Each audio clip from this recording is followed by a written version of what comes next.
Hi everyone! Again, I'm Grace. Welcome to my kitchen. Welcome to my YouTube channel.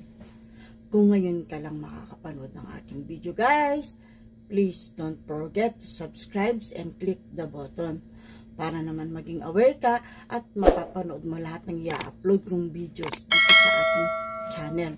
Maraming salamat sa iyo at sana po huwag kayong magsawang manood ng aking mga videos at sisiguraduhin kong may mapupulot kayo at may matututunan kayo sa aking munting video. Thank you guys!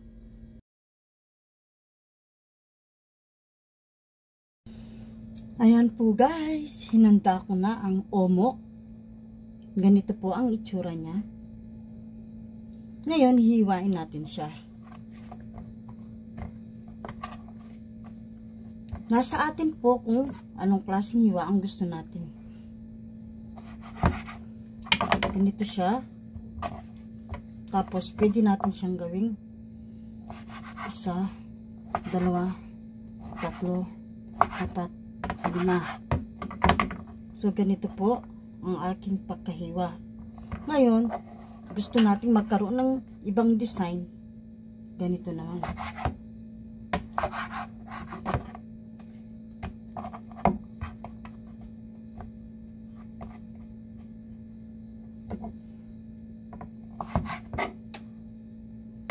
Ayan, triangle. So, tingnan nyo po yung design. Ayan. Next, hiwain naman natin ang ating sibuyas. Ang ating sibuyas, huwag masyadong manipis. Hindi rin maganda yung sobrang makapal.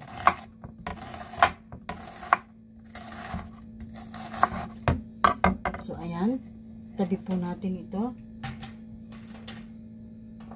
Ito po yung chili na nahugasan ko na.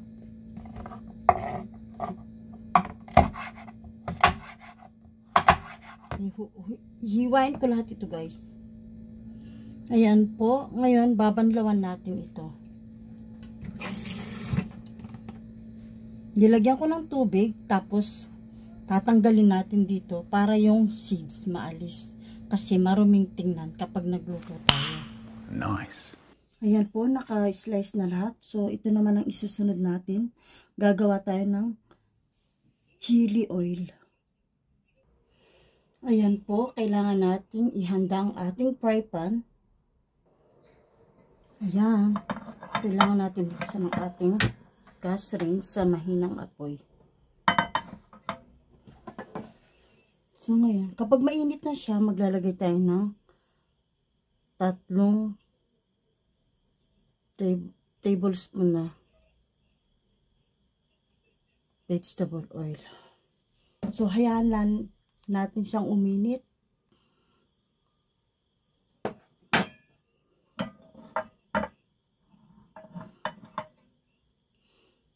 So, ayan. Kapag alam natin medyo mainit-init na siya, pwede na natin patayin ang ating apoy. Ayan. Hindi pwedeng masyadong mainit yung ating oil para hindi masunog yung ating kotsokaru. So, ayan. Ibubuhos natin dito para makagawa tayo ng chili oil. Ayan. So, mamaya, gagamitin natin ito, guys. Ayan po siya. Kung gusto nyong bawasan yung chili powder, pwede rin. Para hindi siya sobrang maanghang. Ayan, mag-uumpisa na tayo magluluto dahil naka-ready na lahat ng gulay. Ayan po ang ating fry pan. Hindi ko muna binuksan yung ating gas range para hindi siya masunog. Ang gagawin natin is maglalagay muna tayo ng 3 kutsarang soy sauce. So, 2.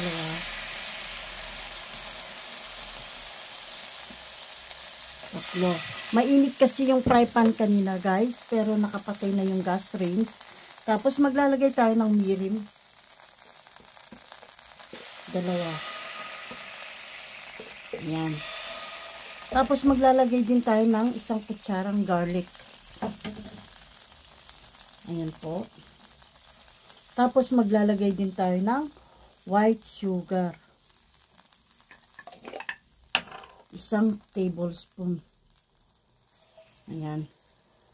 Pagkatapos, maglalagay din tayo ng sesame oil. Since pwede naman dito. Ihahalo ko na siya, guys. Ayan. Tapos, maglalagay din tayo ng mulyot. Yung, anong tawag dito? Yung rice syrup. Or corn syrup. Ayan. 3 ilalagay natin, guys. Masarap din naman kapag medyo matamis-tamis yung ating kakainin. Tapos, maglalagay din tayo ng 2 tablespoon na steak sauce. Ayan. So, ayan. Pampadagdag yan sa panlasa ng ating omok. Ngayon, guys, bubuksan na natin yung ating gas range. Ayan. So, ngayon, hahalo-haloin natin ito, guys. Lutuin muna natin siya. Ngayon, huwag niyong lakasan yung apoy para maiwasan natin na masunog ang ating niluluto. Dahan-dahan lang. Ngayon, isusunod natin yung ating onion muna. Ayan. Yung onion.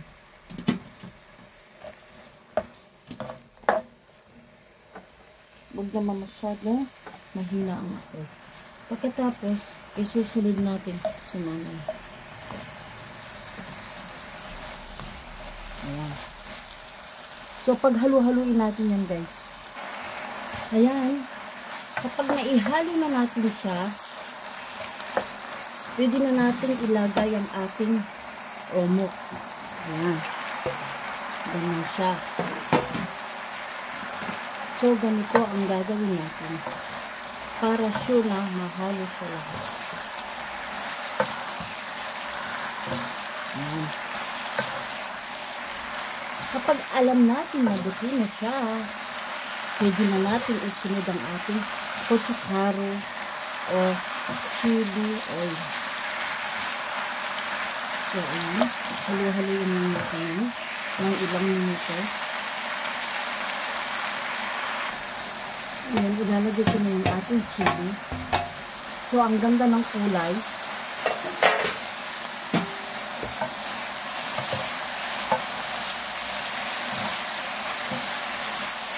Ganito po siya.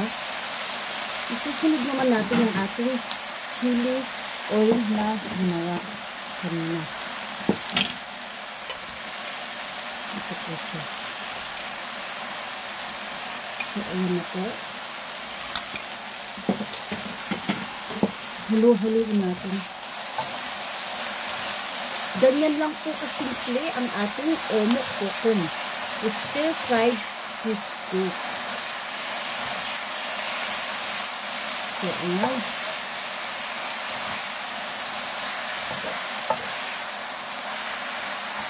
Hanggang sa maluto natin siya. So, tuloy-tuloy lang.